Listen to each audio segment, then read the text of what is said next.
தமிழர்களுக்கு வணக்கம். அளவில் சிறியதாக வரும் மனித மூளை ஆய்வாளர்கள் வெளியிட்ட புதிய தகவல். தற்காலத்தில் நவீன மனிதர்களுடைய மூளையானது 1,00,000 ஆண்டுகளுக்கு முன்னதாக வாழ்ந்த மனிதர்களுடைய மூளையை விட சுமார் 13% குறைவடைந்துள்ளதாக ஆராய்ச்சிகளின் மூலம் தற்பொழுது தகவல் ஒன்று வெளியாகியுள்ளது. அந்த வகையில் காலப்போக்கில் மனிதர்களுடைய மூளை ஏன் சுருங்குகின்றது என்பது தொடர்பில் ஆய்வாளர்கள் பல ஆராய்ச்சிகளை மேற்கொண்டாலும் அது ஒரு புரியாத புதிராகவே இருந்து வருகின்றது. ஆனாலும் விடாமுயற்சியாக அவர்கள் மேற்கொண்ட ஆய்வுகளின் மூலமே ஆரம்ப காலகட்டத்தில் வாழ்ந்த மனிதர்களுடைய மூளையானது அதிகமாக வளர்ச்சி பெற்றிருந்துள்ளதை அடுத்து தற்பொழுது வாழ்ந்து வரும் நவீன மனிதர்களுடைய மூளையானது அதிகமாக சுருங்கி செல்வதாக தெரிவித்துள்ளனர். பொதுவாகவே மனிதர்களுடைய மூளையானது அனைத்து உயிரினங்களுடைய மூளையை விடவும் பெரியதாகும். இதற்காகவே மனிதர்கள் விலங்குகளுக்கு இடையிலான ஒரு பெரிய வித்தியாசம் என்னவென்று கேட்டால் இதனையே கூறலாம். ஏனென்றால் விலங்குகளுக்கு சிறிய அளவு மூளையும் மனிதர்களுக்கு பெரிய அளவு இருக்கின்ற மூளையும் தான் என்று வித்தியாசம் கண்டுபிடிக்கலாம்.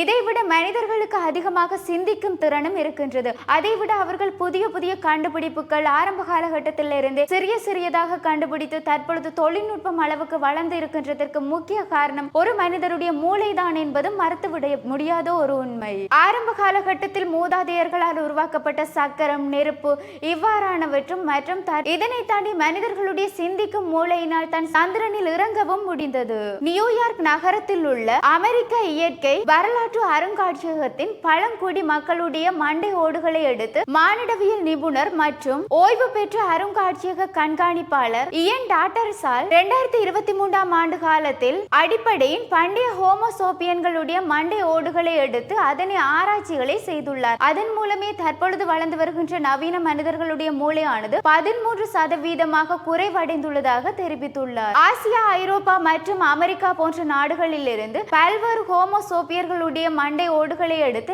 இவ்வாறான ஆராய்ச்சிகளில் ஈடுபட்டிருந்தமையும் குறிப்பிடத்தக்கது. எனினும் ஆரம்ப காலகட்டத்தில் மனிதர்களுடைய மூளையானது காலநிலைக்கு ஏற்றவாறு சுருங்கி விரிவடைந்துள்ளதாகவும் ஆராய்ச்சிகளை மேற்கொண்டவர்கள் தெரிவித்துள்ளார்கள். அந்த வகையில் பனிகாலத்தில் வாழ்ந்த ஹோமோசோபியர்களுடைய மண்டை ஓடுகளானது தற்பொழுது வாழ்ந்து வருகின்ற மனிதர்களுடைய மண்டையோடு சராசரியாக 12.7% சிறியதாகவே உள்ளது என்றும் ஆராய்ச்சிகளை மேற்கொண்டதன் மூலம் கூறியுள்ளார்கள். எனினும் ஆரம்ப காலகட்டத்தில் 1,00,000 ஆண்டுகளுக்கு முன்னதாக வாழ்ந்த மனிதர்களுடைய மூளையானது மிகவும் பெரிதாக இருந்துள்ளதாக ஆராய்ச்சிகளின் மூலம் கூறினாலும் அதனை நம்புவதற்கு ஏற்றமாறு இல்லை என்றும் பலரும் தற்பொழுது கருத்துக்களையும் கூறி வருகின்றார்கள். அதன் அடிப்படையில் தான் தற்பொழுது மேற்கொண்ட ஆய்வுகளின் போது இவ்வாறு ஆரம்ப காலகட்டத்தில் வாழ்ந்த ஹோமோசோபியர்களை தாண்டி தற்பொழுது மனிதர்கள் இனம் மாறினாலும் அவர்களுடைய மூளையானது தற்பொழுது வளர்ச்சியும் குறைவடைந்து செல்வதாகவுமே கூறப்படுகின்றது. ஆனாலும் மனிதர்களிடையே இருந்து வருகின்ற முயற்சியானது தற்பொழுதும் பல கண்டுபிடிப்புகளை வெளியே கொண்டு வருகின்றமையும் குறிப்பிடத்தக்கது என்றும் கூறியுள்ளார்கள். ஆரம்ப காலகட்டத்தில் வாழ்ந்த மனிதர்களுடைய மூளையானது காலநிலைக்கேற்ப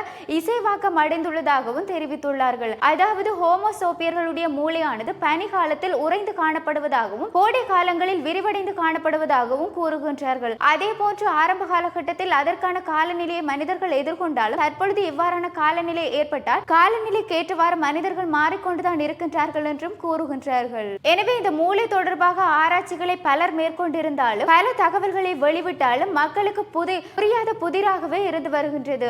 அதன் அடிப்படையில் தான் ஆய்வாளர்களுக்கு இது ஒரு புரியாத இருந்து வந்தாலும் தற்பொழுது ஆரம்ப காலகட்டத்தில் மனிதர்கள் வாழ்ந்த மூளைகளை விட தற்பொழுது வாழ்கின்ற மனிதர்களுடைய மூளையானது சுருங்கி செல்வதாக தகவல் ஒன்றினை வெளியிட்டுள்ளார்கள்.